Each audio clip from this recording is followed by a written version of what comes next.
अस्सलाम वालेकुम। यासीन आपके साथ हाजिर है इस मॉर्निंग ब्रीफिंग में। डेली बेसिस पे आपसे मुलाकात होती है ANI on market by Yasin, और जो दूसरा प्लेटफॉर्म है www.yasinanalysis.com। आप तमाम लोगों का मैं शुक्रगुजार हूँ कि आप लोग यूट्यूब चैनल को भी सब्सक्राइब कर रहे हैं और yasinanalysis.com के प्लेटफॉर्म को ज्वाइन करते चले जा रहे हैं। मकसद इस तमाम जो आपसे राब्ते का है वो यही है कि जो डेली बेसिस पे जो पूरी दुनिया की स्टॉक मार्केट हो, गोल्ड एंड सिल्वर और जो भी ख़बरें हैं वो आपके साथ शेयर किए जा सकें। और आज 10 जनवरी हो गई है 2022 और पहला दिन है, मंडे का दिन है, और पूरी दुनिया की मार्केटें अब आप ये समझ लीजिए कि फुल फ्लैश्ड अंदाज में खुल चुकी हैं। लेकिन सबसे पहले मैं बड़े दुख के साथ ये इजहार करना चाहूँगा कि पाकिस्तान के एक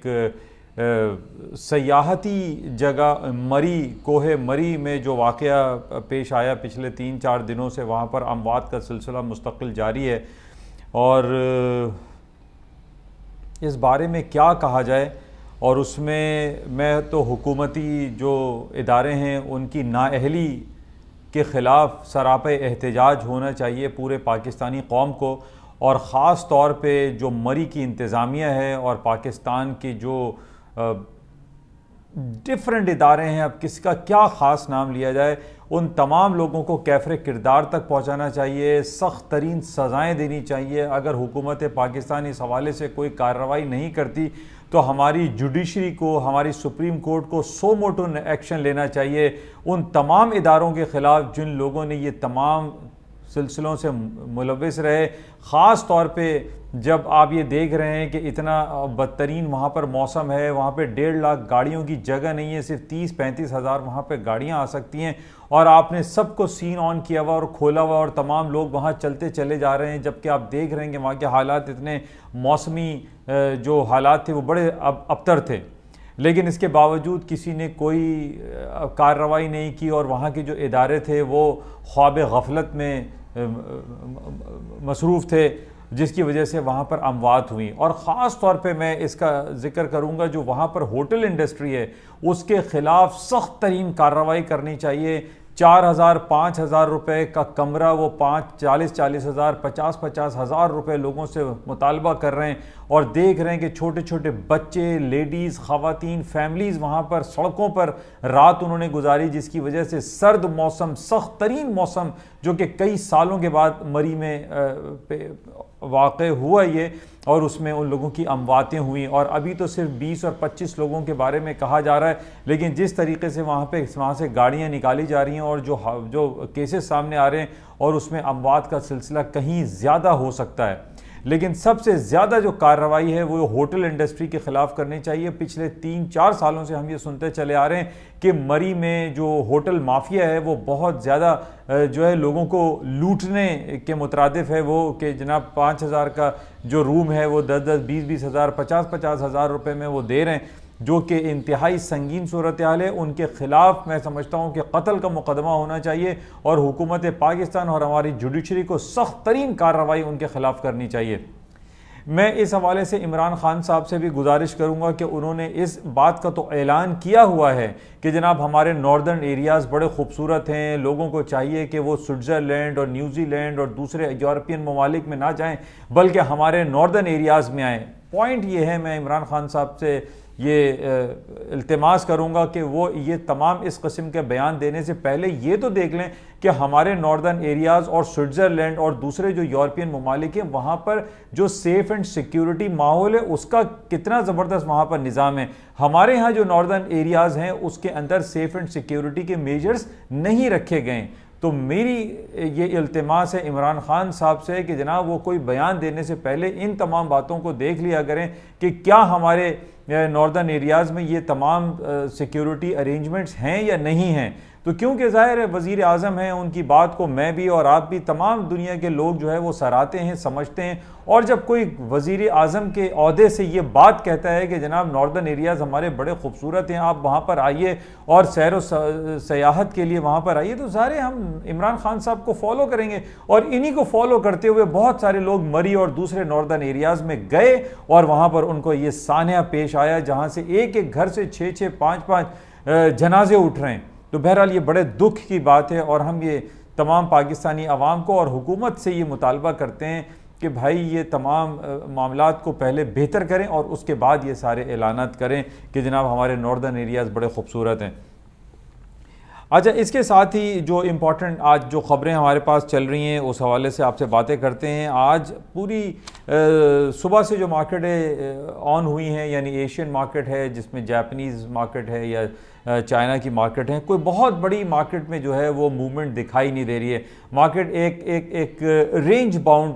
मार्केट दिखाई दे रही है, चाहे वो स्टॉक्स हो, करेंसी हो या गोल्ड एंड सिल्वर की मार्केट हो, कोई इसमें कोई ख़ास उतार चढ़ाव दिखाई नहीं दे रहा है। लेकिन सबसे ज़्यादा जो इम्पॉर्टेंट पहलू जो पिछले 3-4 दिनों से हम एक हफ्ते से देख रहे हैं कि काज़ाकिस्तान में एक बहुत संगीन सूरत हाल हुई है। वहाँ पर पेट्रोल की और एनर्जी क्राइसिस बहुत ज़्यादा हो गया है। एनर्जी क्राइसिस की वजह से पेट्रोल की और गैसोलीन की और तमाम जितने एनर्जी सेक्टर हैं उनकी कीमतों में होश रुबा इजाफा हुआ है और उस होश रुबा इजाफे के ख़िलाफ़ काज़ाकिस्तान के जो लोग हैं, आवाम हैं, वो सड़कों पर निकल आए और जिसके अंदर तकरीबन 150-200 लोग अब तक हलाक हो चुके हैं और करोड़ों रुपए की प्रॉपर्टियां वहाँ पर लोगों की ज़ाया हो चुकी हैं। जलाओ घेराव हो रहा है, जिसकी वजह से वहाँ के जो प्राइम मिनिस्टर हैं उन्होंने मुतालबा किया और उन्होंने रूस व्लादिमीर पुतिन को कॉल किया और उन्होंने अपनी वहाँ पर फ़ौजें उतारी। तो इसके ख़िलाफ़ भी बहुत सारी बातें हो रही हैं कि जनाब रूस ने चूँकि अपनी फ़ौजें काज़ाकिस्तान में उतार दी हैं और इससे पहले हम ये देख रहे हैं कि रूस यूक्रेन और क्राइमिया के हवाले से बहुत ज़्यादा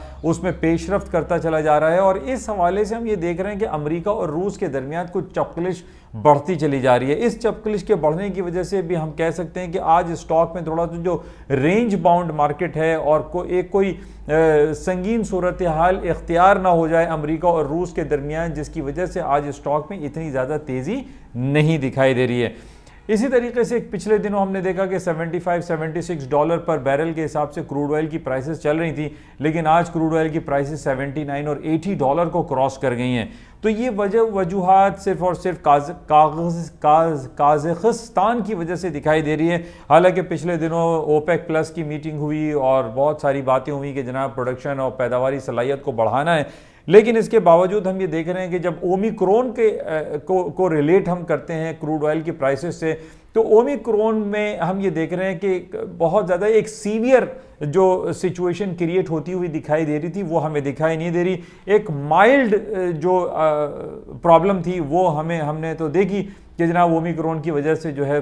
मुख्तलिफ ममालिक में कुछ जो है उन्होंने ट्रैवल रिस्ट्रिक्शंस लगाई हैं, या आप कह लीजिए कि मक्का और मदीना में जो हज और उम्रे की अदायगी के हवाले से जो ज़ियारतों पे लोग जाते हैं वहाँ पे कुछ पाबंदियाँ दिखाई दी हैं। लेकिन ओमिक्रॉन एक माइल्ड जो है वो एक सिलसिला है, कोई बहुत ज़्यादा सीवियर हालात हमें दिखाई नहीं दे रहे ओमिक्रॉन के हवाले से, जिसकी वजह से ये कहा जा रहा है कि तेल की कीमतों में मज़ीद इजाफा रहेगा। और मज़ीद इजाफे की 2-3 वजूहात सिर्फ हमारे सामने जो आती हैं, क्योंकि ज़ाहिर है ये सर्दी का मौसम अक्रॉस दी वर्ल्ड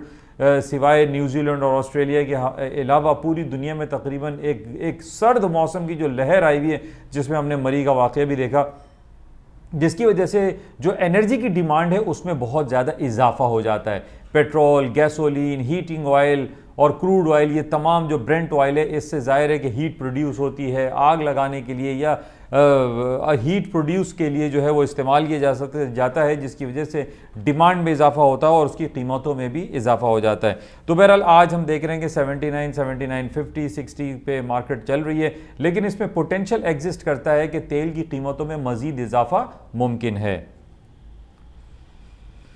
अच्छा, इसके साथ ही काज़ाकिस्तान का ये सारा सिलसिला चल रहा है और गोल्ड के हवाले से कुछ बातें करते हैं। गोल्ड की मार्केट आज भी कोई बहुत ज़्यादा डाउन या अपर साइड पे दिखाई नहीं दे रही है। मार्केट जो है थोड़ा सा रेंज बाउंड है। आप टेक्निकली आर्ली चार्ट्स पर देखते हुए अपने पोर्टफोलियो को मैनेज कर सकते हैं, क्योंकि पिछले दिनों हमारे पास जो खबर थी जिसमें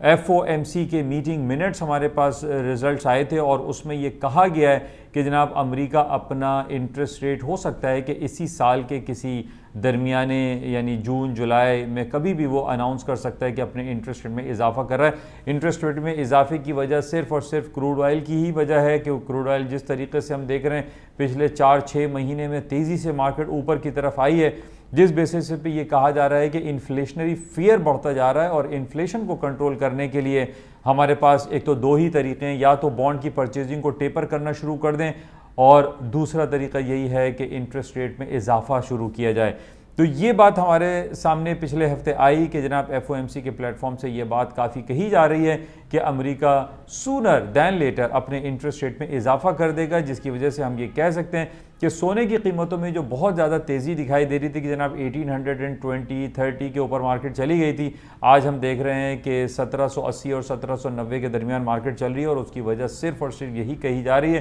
कि एक फियर फैक्टर आ गया है कि अमेरिका जल्द अपने शरह सूद में इजाफा कर देगा और अपने बॉन्ड की परचेजिंग को भी टेपर करेगा। इस बॉन्ड की परचेजिंग के टेपर के हवाले से पहले भी मैंने आपसे ये तमाम बातें बताई थी कि जनाब जब बॉन्ड की परचेज सेंट्रल बैंक कम करेगा तो सेंट्रल बैंक बॉन्ड परचेज करके डॉलर को मार्केट में फ्लोट करता है, तो डॉलर की कदर व कीमत में इजाफा हो जाएगा, क्योंकि एक तो बॉन्ड की जब परचेजिंग कम होगी तो मार्केट में डॉलर जो है वो कम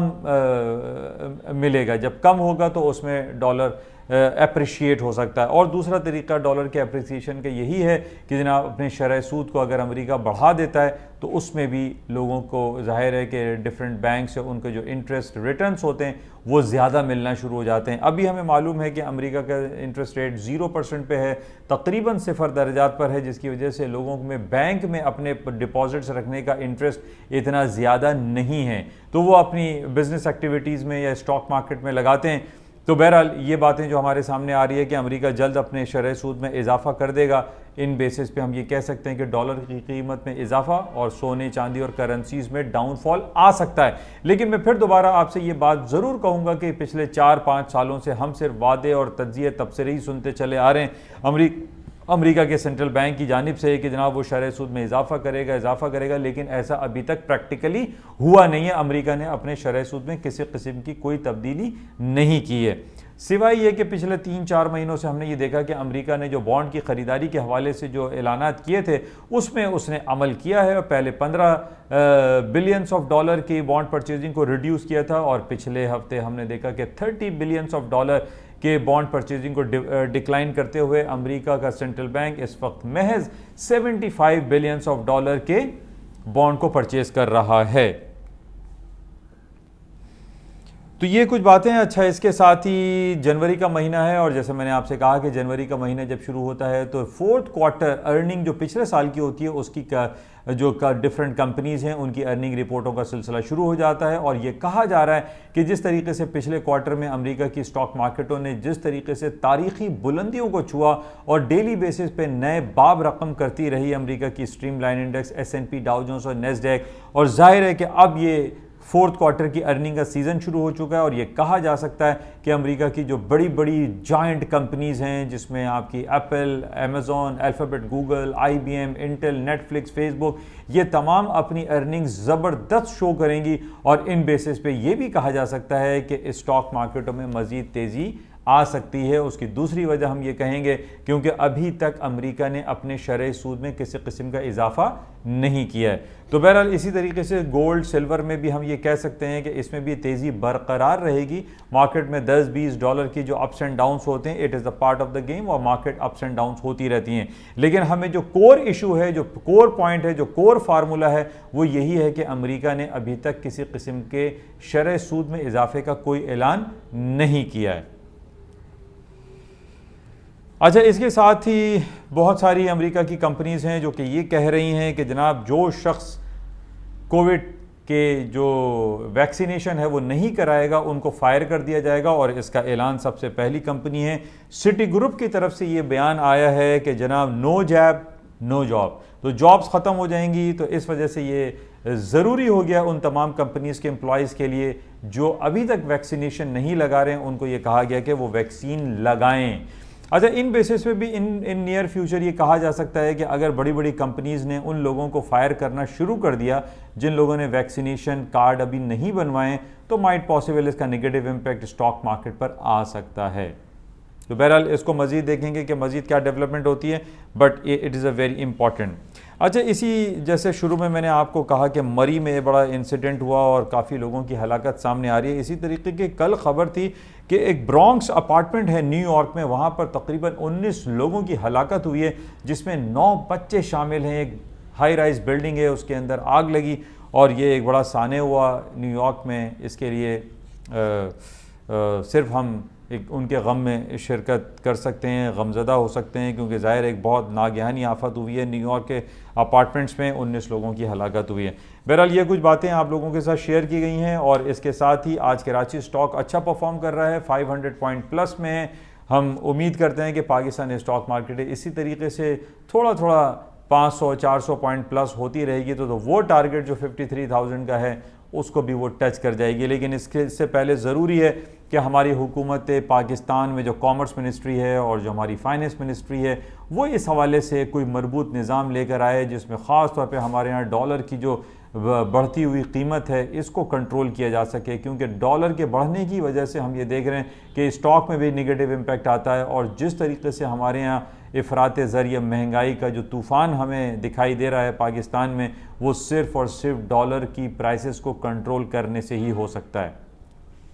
बहरहाल ये कुछ बातें आपके साथ शेयर की, होपफुली आपको इससे कुछ ना कुछ बेनिफिट हासिल होता होगा। इंशाल्लाह राब्ते में रहेंगे और आपसे जाते हुए गुजारिश कि इस यूट्यूब चैनल को और www.yasinanalysis.com के प्लेटफॉर्म को ज़्यादा से ज़्यादा लोग ज्वाइन करें, शेयर करें और इस यूट्यूब को भी ज़्यादा से ज़्यादा सब्सक्राइब करें। थैंक यू, खुदा हाफिज़।